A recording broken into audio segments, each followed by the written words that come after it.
I was eyeing up the 2022 Cascadia last week because I had a chance to, and I got looking at that truck and got thinking, man, things have changed since I got into the industry 45 years ago. And so I thought, I should talk about why the trucks have changed that much. And back in the 60s, everything was cab overs, and cab overs were just the way they built trucks back then. And in the 70s, when they progressed away from cab overs to long hood conventionals, it wasn't because of fuel mileage. Everybody was doing just fine with the fuel and the price and the rates and everything like that.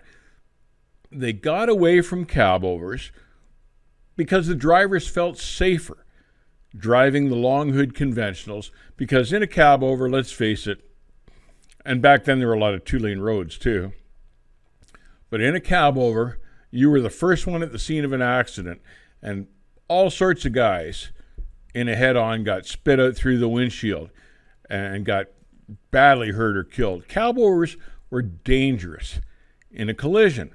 So the trucking industry, the trucks evolved into long hood conventionals. And part of that was because they relaxed the length laws. The length laws used to be like 55 feet truck and trailer combination in all sorts of states. And when they relaxed that, drivers started buying conventionals. And that was the preferred truck. And the longer the hood, the more power, the better the ride. There were all sorts of advantages to that. And drivers just preferred them. And back then again, still in the 70s and going into the 80s, fuel wasn't an issue. You simply built your fuel mileage rate into your rate, and fuel wasn't a big concern. It wasn't a big expense. It was a consideration, certainly, but it didn't control the design of the truck that you bought the way it does now. And I was looking at this Cascadia and thinking, how they've designed these trucks now to be so slippery and aerodynamic, because the fuel these days is right out of sight. It's right through the roof. And that's one of the reasons why these carriers have designed these low slippery trucks. And it's a shame, though, because as shippers took more and more control of the industry, and that was because there were getting to be more and more trucks so they could pick and choose, shippers started chopping the rate. So the trucking industry had to get more efficient. So now it's not the trucking company that dictates the rate to the shipper half the time. It's the shipper dictating the rate back to the trucking company, which is really backward.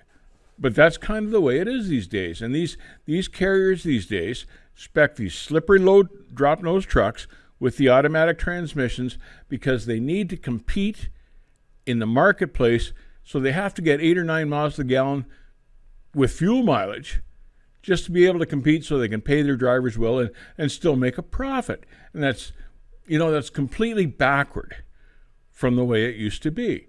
The way it used to be was we bought the trucks that we liked, that were comfortable, that we could ride in all day and be comfortable, that held resale value, and whatever the fuel cost, we just passed it on to the shippers. And that has changed. And now these days, and I think it's a loss for the trucking industry, these days the trucking industry is dictated to as to what they'll make or not make, depending on the shipper. And it's just now starting to turn back the other way, because after the pandemic now, big shippers are having trouble finding trucks because so many of the guys, the drivers, have gotten out of the industry. They're staying at home. They've decided it's better at home than to be on the road and making a substandard living half the time.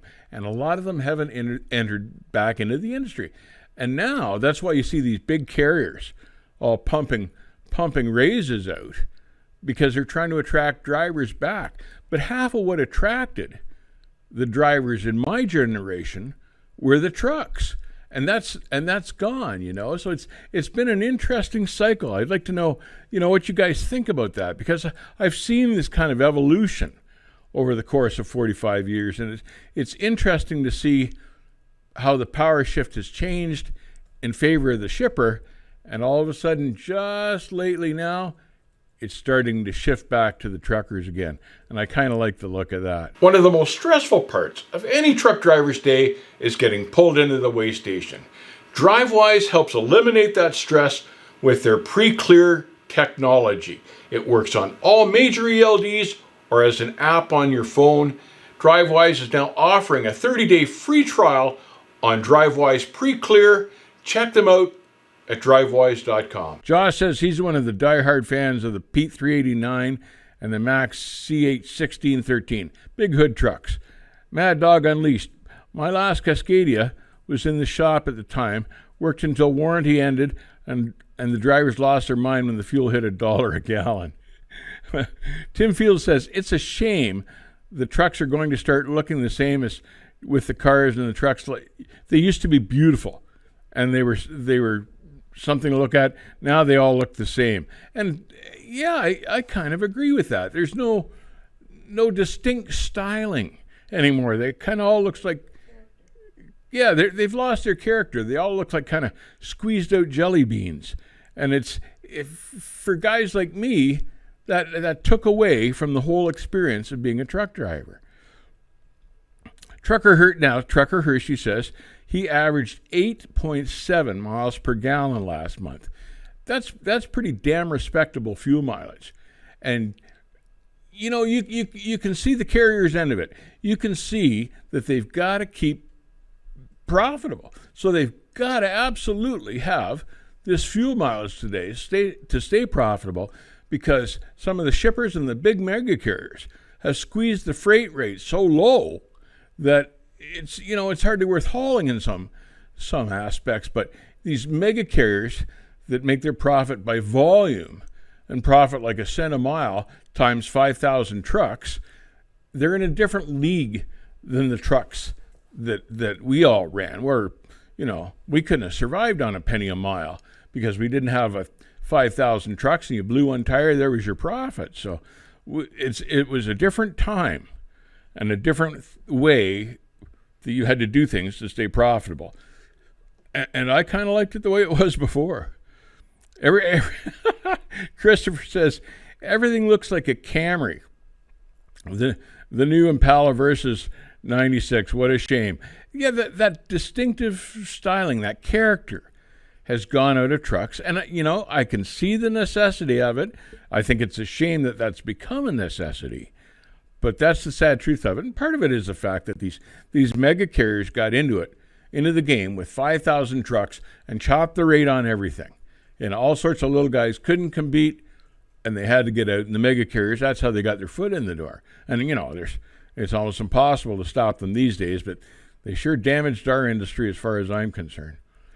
Trucker D33, I just got out of a 19 T680 and went to work running local in a 94 LTL 9000. Well, there is a switch. There is a switch right there. But there were still conventionals in the 60s and 70s, but they were mostly before the cab overs. The cab overs dominated the industry. And if you saw a conventional, it was like a Ford Louisville, and they used it for shunting, but you didn't see them on the highway. And then when the big hood trucks started to appear, like the W900A and the Kenworth 925 and stuff like that, the Pete 351 and the 359, everybody, all the guys that drove for a living just went right for that kind of a truck, because they looked a whole lot safer to drive, and they were a whole lot more comfortable to drive, and they were warmer to drive. Those cab overs could be really cold in the winter, but we had respect for each other, and now that's gone. That's true too. It's you know, there were a lot fewer of us back then too, and I think we had more respect for each other because we would actually meet each other in the truck stops and run into each other, and it was more of a camaraderie back then. Whereas now you get these these mega carriers, and everybody's on ELDs, and you don't even have time to stop when you want to half the time. I think the ELDs have hurt the industry too for that reason, because now everybody's in a rush, and sometimes the rush, it's not safe to rush if the roads are bad, but the companies are using it as an efficiency tool, and you got to go, Kyle Morris says, I drove a 16 Cascadia for a while. I'm a big fan of the long hoods, but I miss that truck real bad at times. You know what? There's good things to be said about the drop nose trucks. But one thing I'll say is they sure are nicer to maneuver. I'll give you that. They're great in a tight space. But you know what? We didn't have that problem back then with the hoods because the trailers were only 40 feet long. And the bigger the trailers got, of course, the smaller the truck you needed to pull it to get it into some of these docks, because they don't change the docks, especially downtown anywhere. So you almost need a midget truck to haul these monstrous trailers around, and that's something else that's changed and I don't like. And everybody else thought, these 53 footers, they thought, oh great, we'll get more freight on them every time, make more money. Never went that way. I could get more freight on my 42-foot reefer back in 1984 for money than I could get finally on my 53 spread axle at the end of the day. That was the last trailer that I had. It's because the freight got cheaper because everybody just cut the rates on everything just to get the freight. That's how they get the freight now. They just chop the rate. I haven't seen. Oh no, I have seen the new Pete 579. It's, I'm in and out on that. It's okay. It's not wouldn't be my first choice, but it would depend on the kind of work I was doing. I kind of prefer the 680 myself, the Kenworth, but yeah, I've seen pictures of the new 579. But it's kind of a trade-off. And for owner operators that are paying $180,000 plus for a truck these days, for a new truck, you'd think for $180,000 you'd be able to buy something that you'd be proud to drive and enjoyed looking at. But nowadays you kind of got to weigh, the fuel mileage against the nicer looking truck. It's a tough call. Roger Penske says, well, it's the same way with aircraft as well. Unless you're a seasoned airplane spotter, they pretty much all look the same nowadays. Yeah. That's true too. And look at those old planes they race up in Reno, man. Those look like airplanes. Bandit Boy 95 says, if you want the ugliest truck on the road, buy a Cybertruck. Yeah, they're not getting any prettier either. That's one thing I like about the Nikola. At least it's kind of stylish, but man, those new Teslas aren't anything to look at, but I'm sure that's the way it's going to go. Fred Besmer says, my last 30-day average is 8.3 miles per gallon U.S. I guess my Tupperware 579 Pete is here to stay. Yeah, Fred, I don't think we're going to be getting back to the 900 A's anytime soon. I think you're looking at the way it's going to be from now on, but I like your use of the word Tupperware. Oh, God.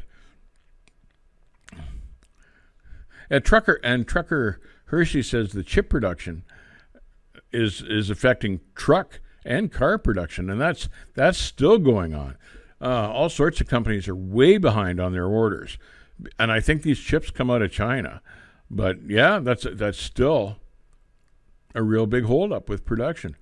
Bandit Boy 95, what's your opinion of Sterling?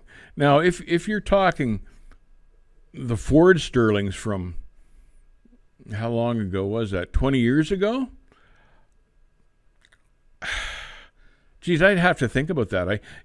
I think they were a reliable enough truck, but you had to be careful where you went if you needed parts. I think they suffered a little bit of the same thing as the Mack. They were hard to get parts of if you were, out in Nevada, for instance, or something like that. But not a bad looking truck. There's still guys around here using Sterlings for dump trucks, for instance, and they're good, sturdy trucks. What do I think? Alpha Driver says, what do I think about the driverless trucks? I think you won't see them in our generation. I think, and even the the driverless truck companies. And we had one CEO here last week or the week before admit that they're going to need safety drivers or like human co-drivers for the foreseeable future, because the technology is just not getting to where it needs to be fast enough. So I don't think we'll have driverless trucks in any great volume. I know they run a little bit in Arizona and California back to back where there's no bad weather and there's, safe flat roads and not a whole lot of traffic, but I don't see any practical use for them. I don't see truck drivers losing jobs to self-driving trucks in the near future at all. Where's Roger? I want you guys to all stay safe. Keep the rubber side down. Thank you all for joining us today. See you next week. We'll see you on the back haul. Take care. Good night, everybody.